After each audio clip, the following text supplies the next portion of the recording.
People make policy. It's the most basic truth of geopolitics. And people have opinions, sometimes good, sometimes bad. But what happens when bad opinions filter into policy? Now, don't be confused. This winding introduction has a point. A former US diplomat has been arrested in New York. His name is Stuart Seldowitz. He used to work in the US State Department. Pretty high-ranking too. He used to advise former President Barack Obama. So why was he arrested? This video should make it clear. Do you have You're it? an American citizen? Yeah, do you have it? How? How did you become an American citizen? It's not your business. Go. No, you're right. I born here.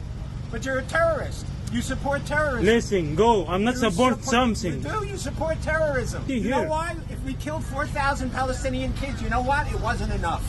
It wasn't enough. Go. How can a person have so much hate inside them? He says killing 4,000 Palestinian children is not enough. He calls a Muslim vendor a terrorist. And remember who he is, a former diplomat of the United States.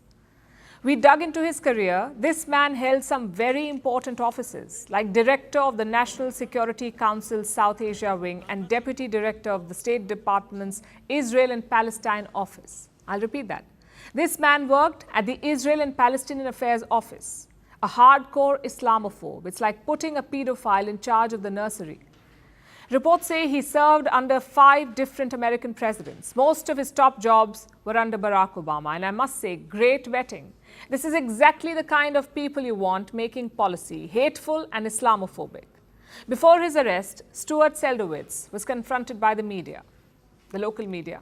And guess what he said? I'm going to quote it for you.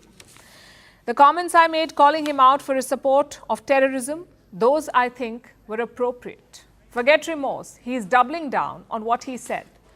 And don't think this was a one-off instance. It wasn't a case of him having a bad day, because there is another video doing the rounds. Once again, it's Stuart Seldowitz and the vendor. Take a look. Did you rape your daughter like Muhammad did? Did you rape your daughter like Muhammad?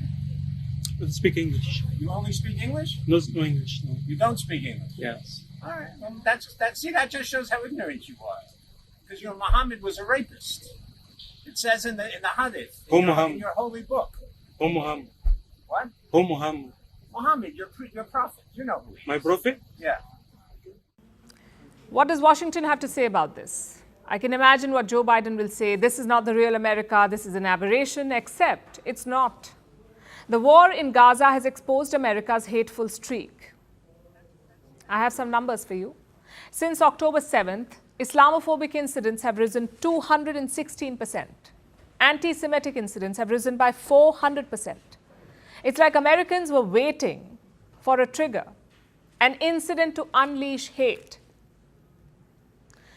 These are not just random users on social media or faceless trolls on the internet.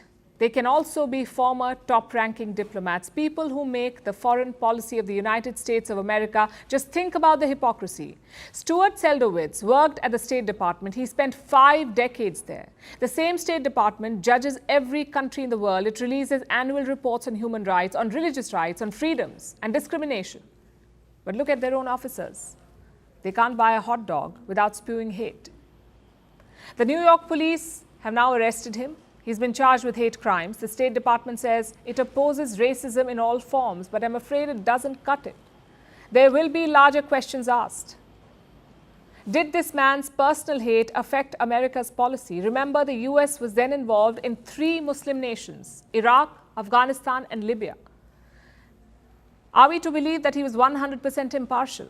The man who said killing 4,000 Muslim children is not enough? I highly doubt it. It's also a wake-up call to countries around the world. Don't believe America's claims of moral superiority or their so-called reports on human rights. They could be tainted by racism and hate.